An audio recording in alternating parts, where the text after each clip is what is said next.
Hello everyone, welcome to Tanya to guide. ఇవాళ ఈ వీడియోలో ఏంటంటే టీజీ ఐసెట్ కి సంబంధించి సర్టిఫికేట్ వెరిఫికేషన్ తర్వాత ప్రొసీజర్ ఏదైతే ఉందో ఈ సెల్ఫ్ రిపోర్టింగ్ దాని గురించి చెప్పబోతున్నాను.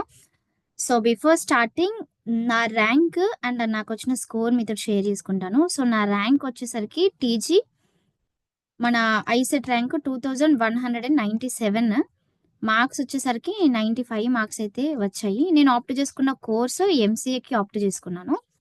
సో ఎంబీఏ ఇంట్రెస్ట్ లేదు నాకు, అందుకోసమని ఎంసీఏ ఆప్ట్ చేసుకున్నాను. ఇప్పుడు మనము టీజీ ఐసెట్ వెబ్సైట్ ఏదైతే ఉంటుందో ఈ వెబ్సైట్లోకి వెళ్ళిన తర్వాత మనకి ఈ విధంగా క్యాండిడేట్స్ లాగిన్ అని కనిపిస్తుంది. క్యాండిడేట్స్ లాగిన్ పైన మీ యొక్క లాగిన్ ఐడి, మీ యొక్క పాస్వర్డ్, అలాగే మీకు సంబంధించిన hall ticket details, date of birth, అక్కడ ఒక క్యాప్చా కనిపిస్తుంది కదా, ఆ క్యాప్చా ఎంటర్ చేయాలన్నమాట. ఎంటర్ చేసిన తర్వాత మీకు ఈ విధంగా సర్టిఫికేట్ వెరిఫికేషన్, మీరు ఏ ఆప్షన్స్ పెట్టుకున్నారు, మీకు ఎక్కడ సీట్ అలాట్మెంట్ అయ్యింది అండ్ సెల్ఫ్ రిపోర్టింగ్ సిస్టమ్ అనేది కనిపిస్తుంది. ఇప్పుడు మనకి ఏదైతే ఇక్కడ అలాట్మెంట్ ఆర్డర్ అని కనిపిస్తుంది కదా, అలాట్మెంట్ ఆర్డర్ పైన క్లిక్ చేస్తే మనకి ఈ విధంగా కనిపిస్తుంది అనమాట. ఇక్కడ చూడండి, కాలేజ్ ఆర్ కోర్సెస్ 23,000 అని ఉంది. అంటే మీకు ఏదైతే కాలేజ్లో సీట్ అలాట్మెంట్ అయిందో ఆ కాలేజ్లో 23,000 ఫీజు అనమాట. Tuition fee to be paid by the candidate 0 అని వచ్చింది అనుకోండి, మీరు ఎట్లాంటి డబ్బులు పే చేయాల్సిన అవసరం లేదు. అట్లా కాకుండా కొంతమందికి tuition fee to be paid by the candidate is 70,000, 40,000, 50,000 అట్లా వచ్చింది అనుకోండి, మీరు అంత కట్టాల్సి ఉంటుంది. Next, Telangana green fund contribution కింద ఒక 100 రూపీస్ అయితే పే చేయాల్సి ఉంటుంది.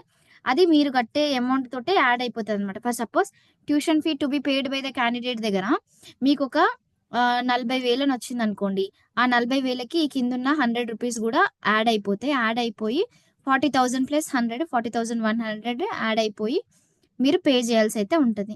సో అట్లా అన్నమాట. నెక్స్ట్, క్యాండిడేట్స్ అలాట్మెంట్ అండ్ అలాగే సెల్ఫ్ రిపోర్టింగ్ డౌన్లోడ్ చేసుకోవాలి కంపల్సరీగా. అట్లా చేసినప్పుడు మాత్రమే మీ అలాట్మెంట్, మీ అడ్మిషన్ ఏదైతే ఉంటుందో అది మీకు ఫిక్స్ అయిపోయి ఉంటుంది అనమాట. ఇంకొకటి ఏంటంటే, నెక్స్ట్ మీరు ఇట్లా కిందికి స్క్రోల్ చేస్తే ఇక్కడ పే ట్యూషన్ ఫీ ఆన్లైన్ అని కనిపిస్తుంది కదా, ఈ పే ట్యూషన్ ఫీ ఆన్లైన్ పైన మీరు క్లిక్ చేసినట్లయితే మీరు ఆన్లైన్లోనే అమౌంట్ పే చేయాల్సి అయితే ఉంటుంది.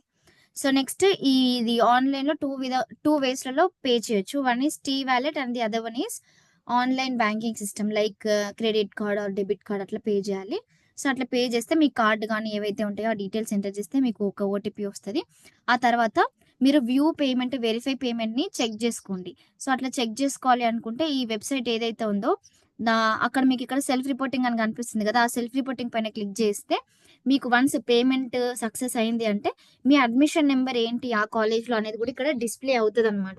ఫర్ సపోజ్ మీకు ఓయూ అఫిలియేటెడ్ కాలేజ్లో వచ్చింది, ఓకే, ఆ కాలేజ్లో అడ్మిషన్ నెంబర్ ఏంటి అనేది అక్కడ డిస్ప్లే అవుతుంది. ఇది మీరు కంపల్సరీగా అలాట్మెంట్ ఆర్డర్తో పాటు సెల్ఫ్ రిపోర్టింగ్ 2 కాలేజ్లో ఇవ్వాలి. బెటర్ మీరు ఇక్కడ view joining or fee payment receipt అని కనిపిస్తుంది కదా, సో దాన్ని కూడా మీరు డౌన్లోడ్ అయితే చేసుకోండి. ఫర్ బెస్ట్ వే, సేఫ్టీ కోసం అయితే దగ్గర పెట్టేసుకోండి. ఇక్కడ కింద లాస్ట్కి click the following link only if you desire to cancel అని ఉంది కదా, మీరు క్యాన్సిల్ చేసుకోవాలి అనుకుంటే ఫేజ్ 1లోది మీరు క్యాన్సిల్ చేసుకుంటే అక్కడ క్లిక్ చేయాలి. ఐ అగ్రీ సబ్మిట్ బటన్ పైన క్లిక్ చేస్తే ఫస్ట్ ఫేజ్ని క్యాన్సిల్ చేసుకోవచ్చు. ఓకే, మీకు కేటగిరీ వైజ్గా మాకు ఈ కాలేజ్ లిస్ట్ కావాలి అని అనుకుంటే నేను కొన్ని కాలేజెస్ లిస్ట్ అయితే అక్కడ పెట్టాను, అదొకసారి చెక్ చేసుకోండి. ఇంకేదైనా డౌట్స్ ఉంటే కింద కమెంట్ చేయండి. Thank you so much.